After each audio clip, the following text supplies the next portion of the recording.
Welcome back to the Propane Fitness podcast. Today I have Simon Atta, Simonster.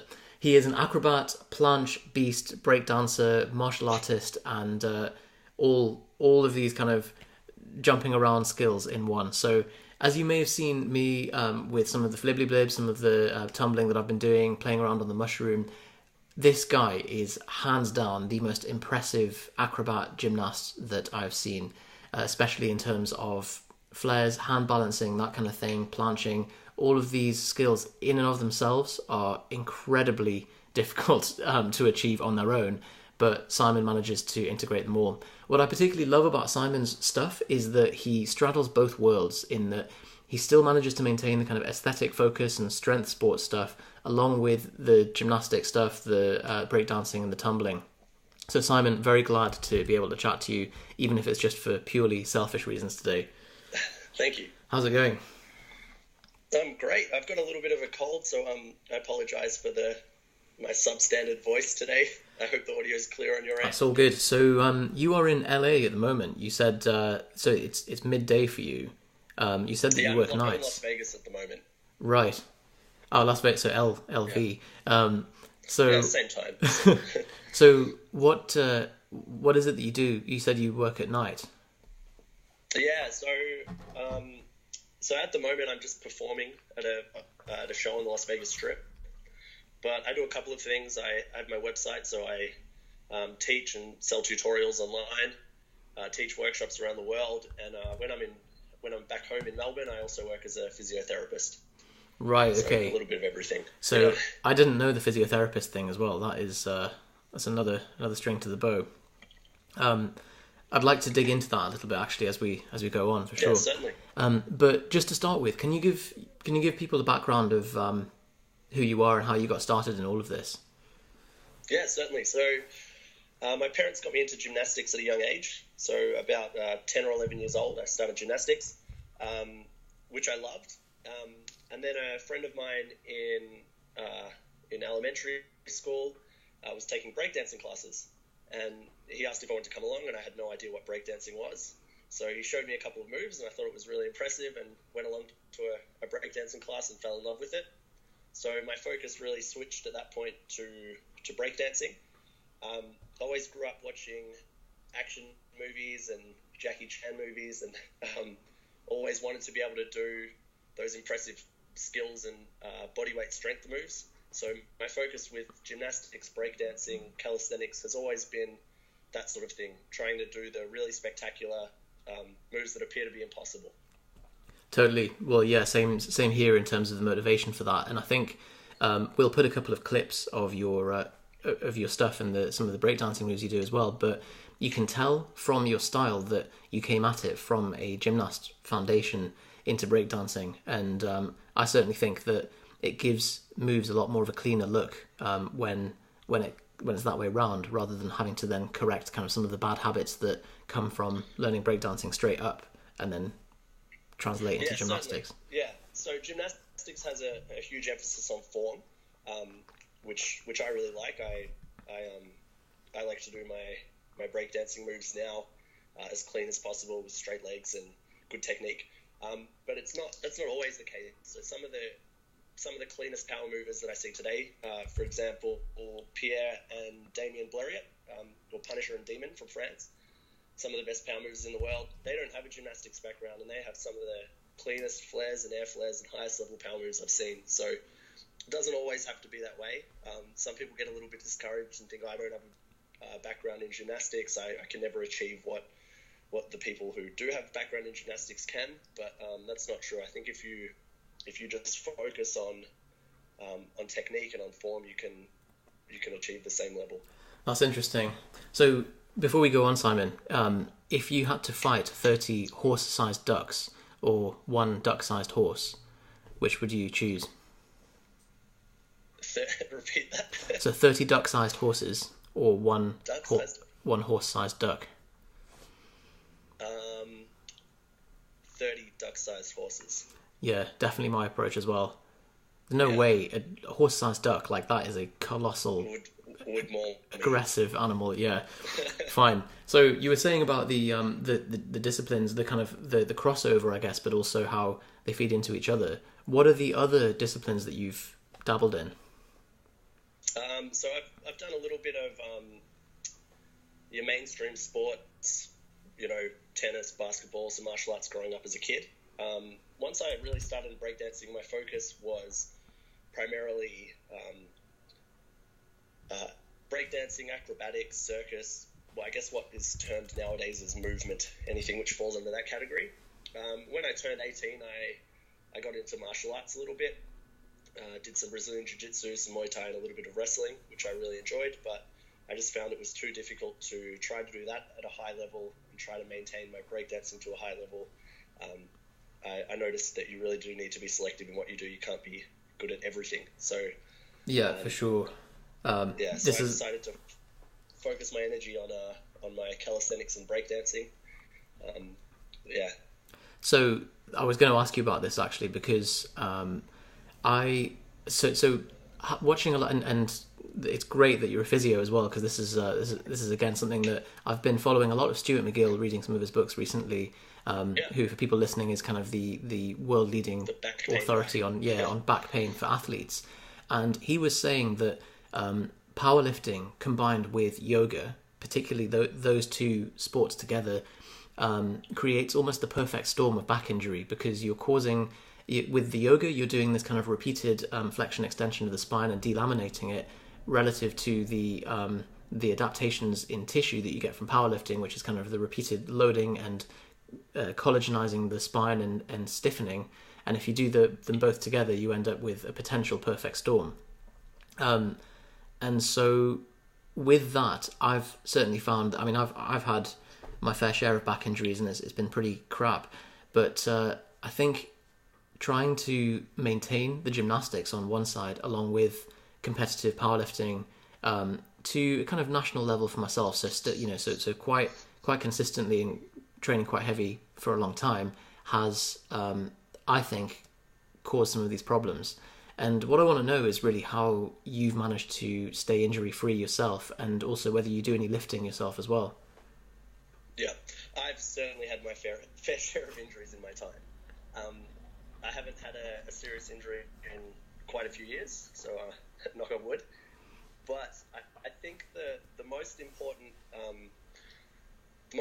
thing that I've learned, even with my physiotherapy degree and a decade and a half of training experience, is just to be smart with your training. So finding a good balance between stress and recovery, not doing anything that's out of your scope or anything that's too advanced at the time, gradually progressing towards skills and taking adequate rest to recover. I don't think there's really too much more that needs to be said than that. Right. I think you can definitely take steps to minimize your risk of injury, given that accidents do happen.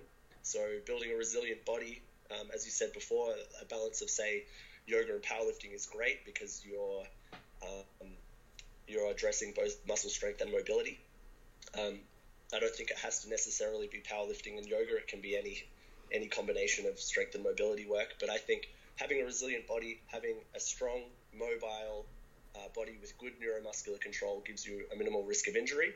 And then to minimize your risk even further, it's being smart, not putting yourself in risky situations.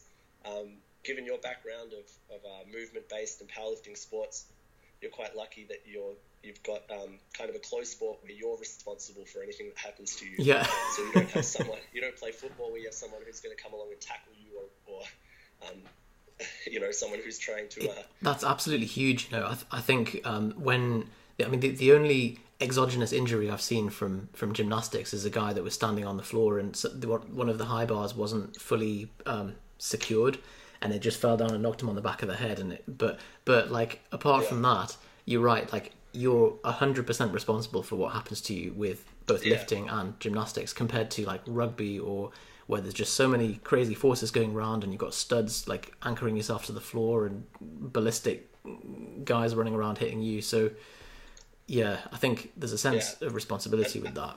Yeah, I don't like this sort of tough guy approach of no pain, no gain either. I think it's extremely stupid, and it can be misconstrued to be harmful. I think that effort and fatigue are important for building strength, endurance, and progressing, but pain in itself should be avoided at all costs. So if something is hurting, something doesn't feel right, you should stop. That's your body telling you that it's not good for you. That's your body's warning sign to tell you to stop. So don't push through true pain. You heard it from the physio himself. Yeah, it's a funny thing because it's such an obvious thing. Like, don't do if it hurts. Like, just stop doing it. But when especially when we're young, we start to convince ourselves that we can just push through and it's all going to be fine. But go on, sorry. Oh, just your approach to injury really sounds very similar to Juji Mufu when we spoke to him recently, and I guess he's another guy who has to straddle the two worlds of like bodybuilding at a high level and maintaining his tricks. And yeah, he was saying the same thing, and very much focused on recovery, on periodizing his, doing months of straight bodybuilding and then months of kind of more tricking, and also to like if someone's like, oh hey, can you do a backflip or whatever, and he's just at a party or like out and about, he's like, I will not do that anymore because if you don't feel ready for it, if you're not warmed up, you need to learn to say no. Totally. I think it can be difficult with younger athletes, especially those who have a very pushy coach who says, you need to do this, you need to do this, you need to do this, push through the pain.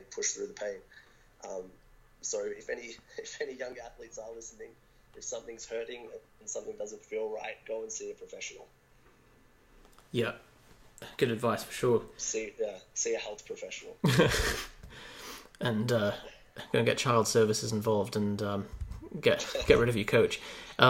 So the training that I've always seen you do is calisthenic stuff. So body weight focused training. Yeah. Do you do any other modalities? Like, do you do resistance training? Do you train with weights? Yeah, definitely.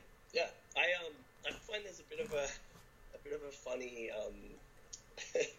subcult in the calisthenics world of people who say, I'm a pure calisthenics athlete, don't touch weights, and there's nothing wrong with doing weights, and there's no reason why you can't do both, especially if it's conducive to your goals. So I do a lot of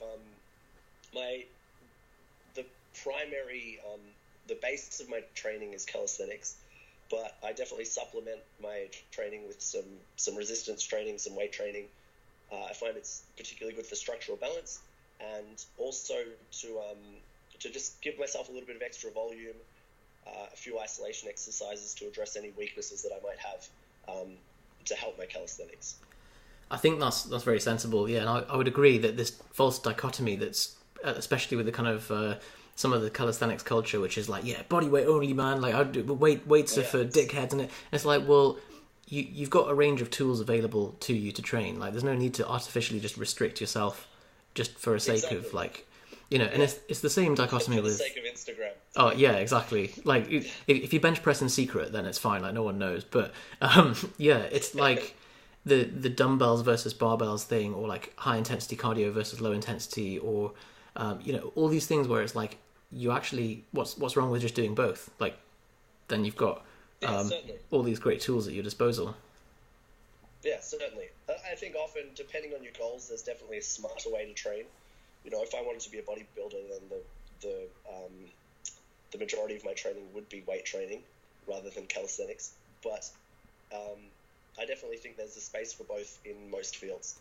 And me being a bodyweight athlete rather than a weightlifter, I still do some weight exercises and find it extremely useful. Great for breaking through plateaus and addressing any specific weaknesses, and also reducing my risk of injury, maintaining structural balance.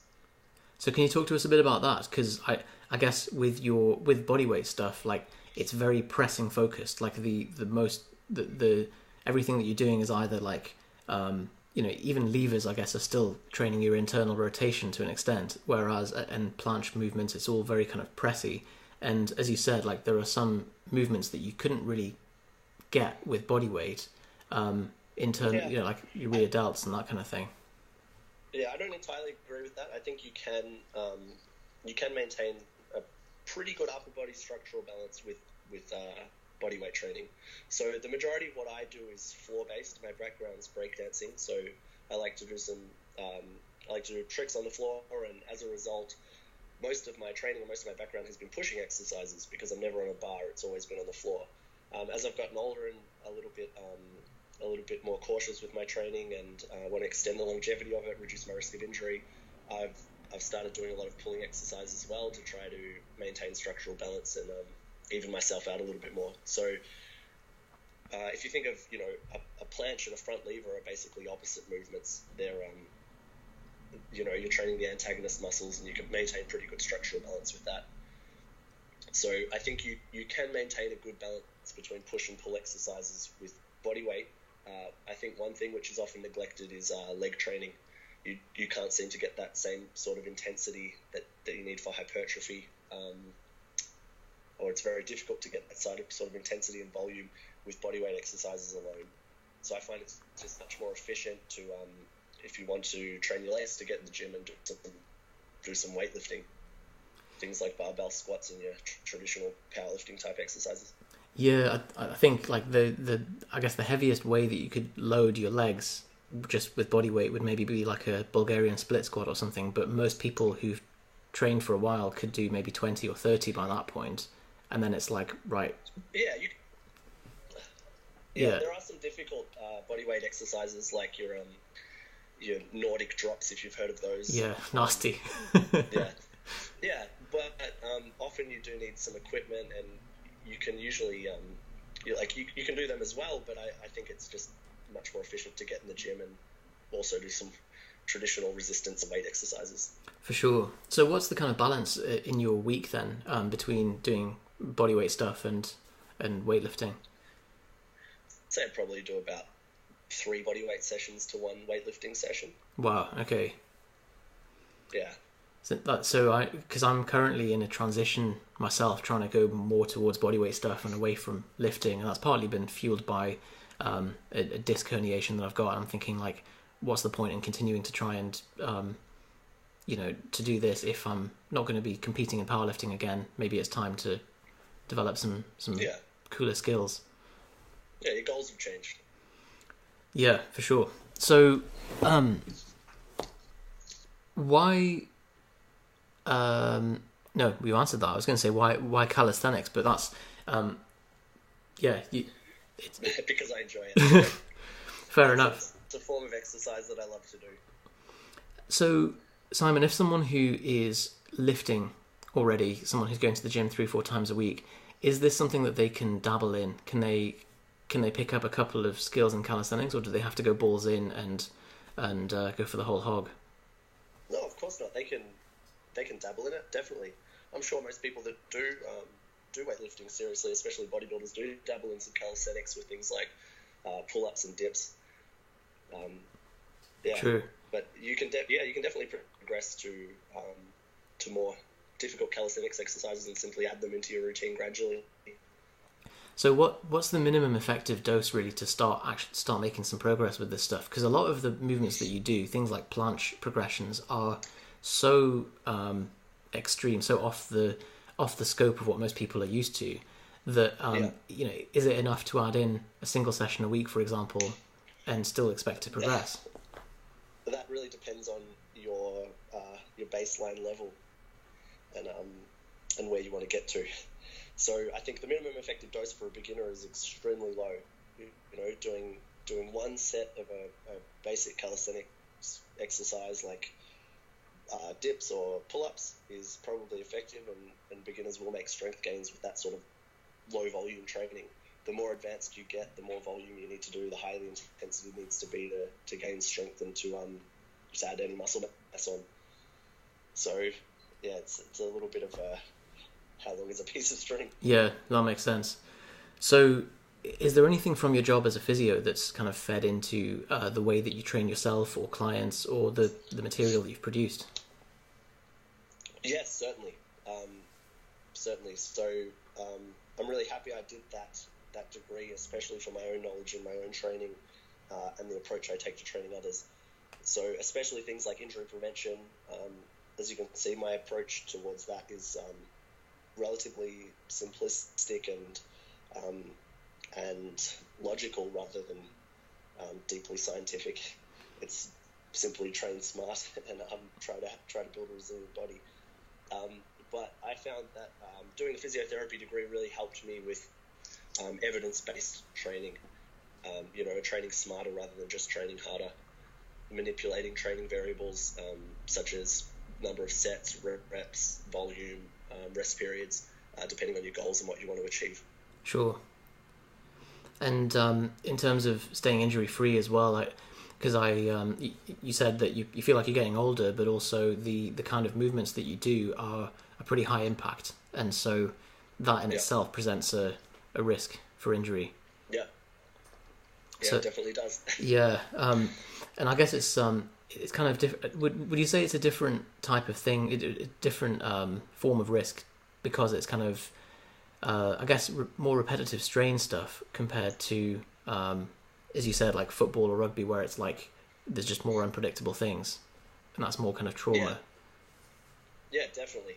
Yeah, I think we've got it good because footballers and athletes that play open sports like that, they also do the type of training that we do. So they're also trying to get strong and get fast and be agile and improve neuromuscular control. So they have the risk of overtraining as well as the risk of somebody running into them and causing an acute injury. Sure. Yeah. Whereas, as you said, like doing calisthenics or powerlifting or bodybuilding, any of these things where the training is the discipline itself, and it's very simple and it's beautiful in the sense that there's not much extra stuff involved, and so you can really dive in and focus on that. Yeah, and you can tweak the risk dial as much as you want. So you can have some very low risk training, but probably need to understand that your progress probably will be your potential progress is less, or you can have some high risk training if you really want to try to push the limits. So I suppose there's quite a bit of what you've said so far that's like dealing with trade-offs, between focusing on pure kind of bodybuilding style training compared to bodyweight stuff, or the amount of risk that you want to take on with your training and how much progression you want to take on as well as that. And I suppose all of these things do involve, and also you said about doing the jiu-jitsu and that kind of thing, and trying to spin all of those plates at once and not progressing with any of them compared to specializing. So I suppose there always has to be some sacrifice in whatever training choice that you make. Yeah, definitely. Yeah, if you want to be a generalist and dabble in a lot of things and just have a beginner to an intermediate level, that's great. But if you really do want to excel in something, you do need to sacrifice other areas. The thing that a lot of the time I look at the stuff that you've the stuff that you've done, and I think, you know what, I wish from like 10 years old I'd just done what you'd done, because the progression of natural hypertrophy, so non-drug assisted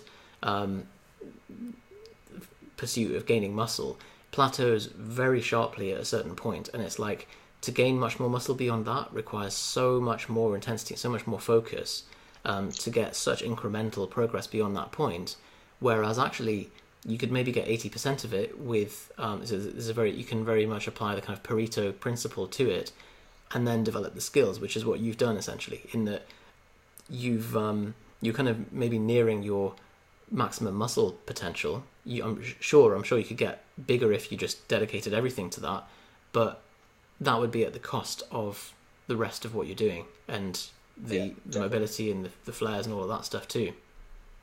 Yeah, definitely. So my main focus is not aesthetics; it's function. But I do quite high volume training. So any aesthetics that I've earned are a result of that. Right. So yeah, I obviously don't look like a bodybuilder, but you can still maintain a decent physique doing high level skills and bodyweight training. Well, I think you look close enough to a bodybuilder for the untrained person to be like, yeah, I'd like to look like that, as opposed to, because I think there are a lot of I've seen some of the kind of bodyweight guys that, and maybe that's just because they're simply not as advanced, but they haven't got the physiques to match the training that they've done, and it does make you think, like, if they were to just supplement it with some kind of bodybuilding focused weight training work, it would round off everything. Yeah, that's probably true. So, Simon, do you have any daily routines that either prehab or even just kind of self-maintenance stuff that you would do? I don't have a strict daily routine. I think the only thing that I do before every session is a warm-up, which is catered to the type of training that's to follow.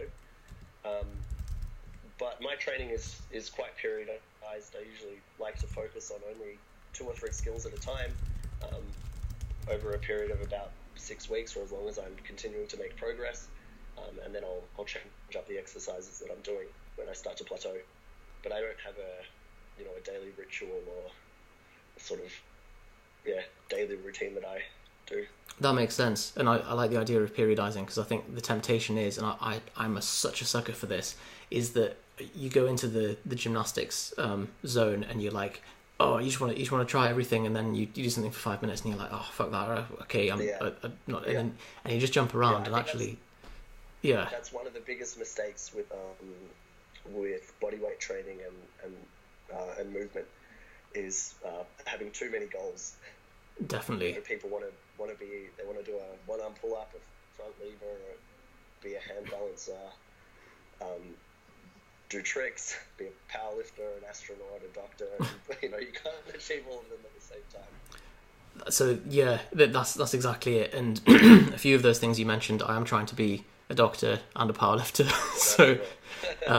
So yeah, I've dropped the powerlifting thing for now. Yeah. And what's that? I said that's good. That's only a couple of goals you can do. That's definitely achievable. Only a couple, yeah, it's true. But I think for now, like I've realised that I've personally been trying to get flares for years now, like an embarrassingly long amount of time, and it's precisely because of what you said, that I'll come in, I'll do some tumbling, I'll maybe do some flares at the end if I can be bothered, and then do a bit of stretching, and then alongside that, it's like you're already under recovered from doing the other forms of training, and so there's never really enough frequency to make some progress with it. And so now the big shift in my own training is to just cut things back and focus primarily on the pancake position, splits, V-sits, and build up the strength and the technique for flares properly. Perfect.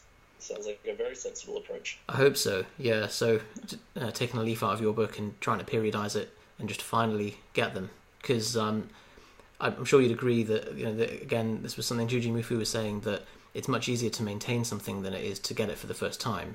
And so definitely. If you were to just pull out all the stops towards a certain skill, and then rather than trying it once a week for 6 years and not making any progress, you're better off taking a block of time, training it consistently and frequently over that period of time until you've learnt that motor pattern, and then maintain it. That's a much more logical approach. So I'll call back in 6 weeks' time and let you know. But so with your flares, for example, how what was your approach to nailing them, and how have you now perfected it to this point? So without being too technical, it was basically breaking the skill down into its constituents and training those little blocks until I mastered that period of the skill, and then trying to add to that. I found the biggest difficulty with a flare was I mastered one flare, but I always only did one flare, and when it came to trying to do multiple flares, I was in the habit of stopping at one, so I really had to learn to push through that, and every time try and do multiple flares. Right, I see. And I think that's in line with the guy who wrote like Learn Everything in 20 Hours, which is like, you take a skill, you break it down to the constituent parts, and then you drill those things as a sub skill in itself, and then you bring it together. Exactly. Worded that a lot more eloquently than I did. Cool. No, that makes a lot of sense. So we talked a bit about daily routines. Is there anything that you do non-training wise that's part of your daily routine as well? I'd probably say drink a coffee and talk to my daughter. Fine. Those are the two things I do daily. Anything like meditation or stretching routine, yoga, any of those? No. No. Do you I find enjoy stretching, but it's certainly not a daily ritual. do you program your stretching? Not particularly. I focus on stretches that are relevant to the skill that I want to achieve. And I take a pretty basic approach to my stretching with, usually basic static stretching to try to increase flexibility after I'm warmed up, and not doing that directly before explosive or strength training. But I don't have any fancy stretching program to increase flexibility. I find that method's quite effective.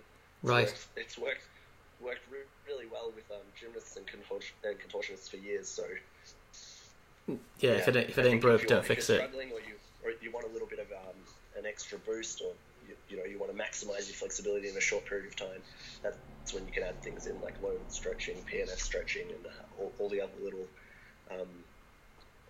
options at your fingertips. But I find just consistent, regular static stretching is quite effective for increasing flexibility. Right. So the stretches that you do are kind of, as you said, they're directed towards the skill that you've periodized at the time. Yeah, definitely. Yeah, I just find it's a waste of time to train things that you're not going to use. Yeah. So, yeah. So most of my stretches, or all of the stretches that I do, have a purpose. So either with a purpose of injury prevention in mind, or it's conducive to my training, such as overhead mobility for handstands, or pancake mobility, hamstring adductor flexibility for things like presses to handstands, or flares, or power moves. So if you talk us through like one of the things that you like, so what are you working on at the moment, for example, moves wise? So at the moment I'm training predominantly calisthenics base moves. So the front lever and one arm pull up. Okay. That's what I've been focusing on mainly at the moment. But there's always a couple of background combos or things that I'm training at the same time.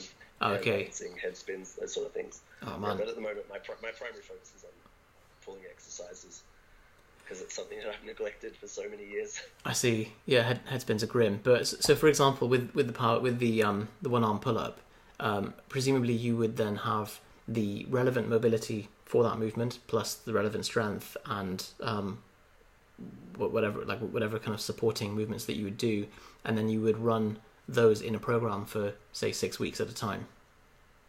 Yeah. So luckily, the one arm pull up, most people have the relevant mobility anyway, so simply hang from a bar with one arm. It's the strength and the motor pattern which is the issue. So training things like weighted pull-ups, one arm negatives, and assisted one arm pull-ups. It's funny how much harder a one arm pull up is compared to the regular ones. I built my weighted chins up to kind of plus 60 kilos, I think, for a PB, and I'm nowhere near a one arm pull up, like just hanging limply from the bar. So yeah, I can definitely appreciate. There's a big technique element to it. I see.